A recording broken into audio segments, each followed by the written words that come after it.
Lucas capítulo 22, versículo 62. Depois disso, ele sai e chora amargamente. Fundo do poço. Pedro, o homem do texto que lemos, ele era pescador antes de Jesus chamá-lo para o seguir. Ele é um dos discípulos mais emblemáticos de Jesus por suas falas e posições. Percebe-se ao longo dos evangelhos que ele tinha uma posição de liderança entre os 11. Suas posturas questionáveis são bem notáveis em vários momentos. Em certa feita, Jesus queria lavar os seus pés e ele se opõe dizendo que Jesus não lavaria. Porém, mesmo com esse temperamento, Pedro está no rol dos discípulos mais chegados de Jesus. Em vários momentos, como na transfiguração do monte, onde Jesus aparece com Moisés e Elias glorificado, o Pedro está presente. Na ressurreição da filha de Jairo, ele também está presente. E na oração que Jesus fez no Getsêmani, no jardim do Getsêmani, Pedro, junto com Tiago e João, também estão presentes, evidenciando a proximidade maior que eles tinham com Jesus. Pedro, em dado momento, ao ouvir Jesus falando que seria preso, condenado, morto e que ressuscitaria ao terceiro dia, ele quase que sem pensar, por impulso, ele diz que daria a sua vida por Jesus.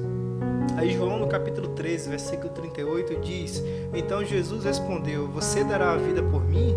Asseguro-lhe que, antes que o galo cante, você me negará 3 vezes.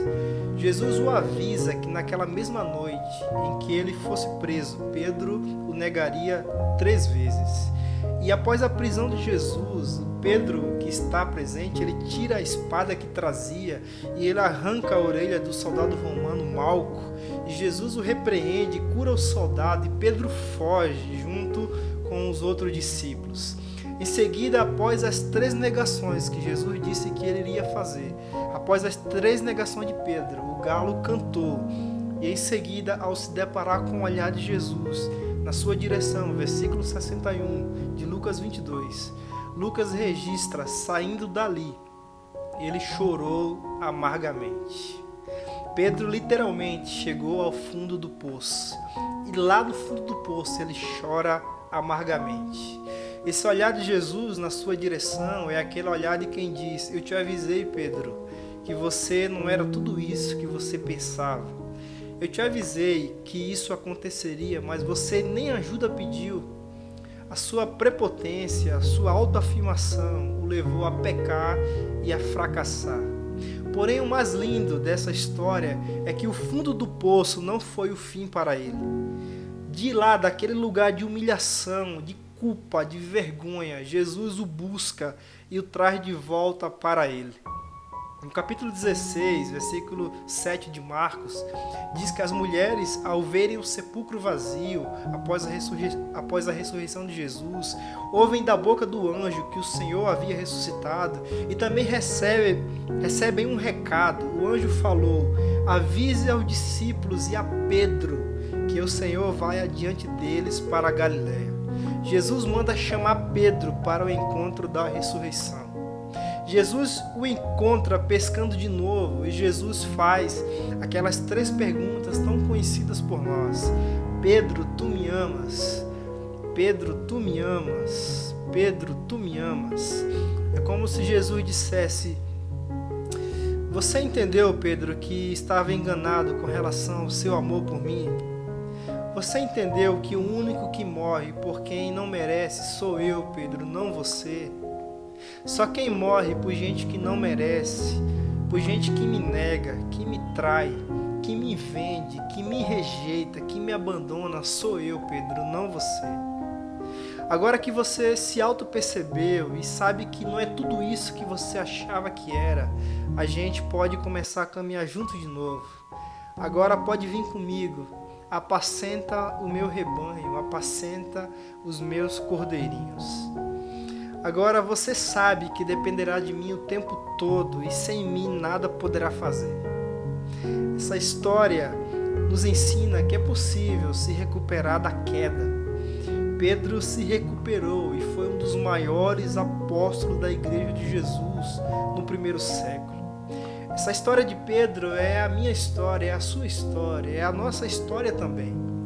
Vez ou outra nós negamos a Jesus, nós traímos o amor de Jesus por outros amores, abandonamos a Jesus por coisas e prazeres carnais, viramos as costas para tudo que já experimentamos com Ele e simplesmente passamos a viver do nosso jeito, da nossa maneira, da nossa forma, sem limites, sem freios, sem temor no coração.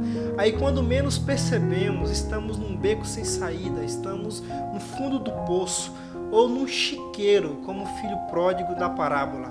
Estamos destruídos, humilhados e sem forças para mais nada. A boa notícia é que mesmo no fundo do poço, Jesus não nos abandona lá. Ele não nos deixa lá. No fundo do poço, a única opção que há é olhar para cima. A única saída que existe no fundo do poço é a de olhar para cima, é de clamar por socorro do alto. E de lá, dos poços que entramos por desobediência e por escolhas próprias, Jesus nos vê lá embaixo e Jesus nos tira de lá com a sua mão graciosa e misericordiosa. Portanto, se esse é o seu caso, se você está vivendo esse momento de choro intenso, de dor na alma, de fundo do poço, ouça Jesus te dizendo hoje, nessa hora: tu me amas, meu filho. Tu me amas, minha filha. Se sim, se você ama Jesus, Jesus está te dizendo: caminha comigo, vem viver comigo e eu te levarei a pastos verdejantes e a águas tranquilas. Que Deus te ajude e reescreva uma nova história com você e em você, se porventura você chegou ao fundo do poço como Pedro chegou. Que seja assim na sua vida, para a glória de Jesus e para o louvor do nome de Jesus. Essa é a nossa oração. Amém.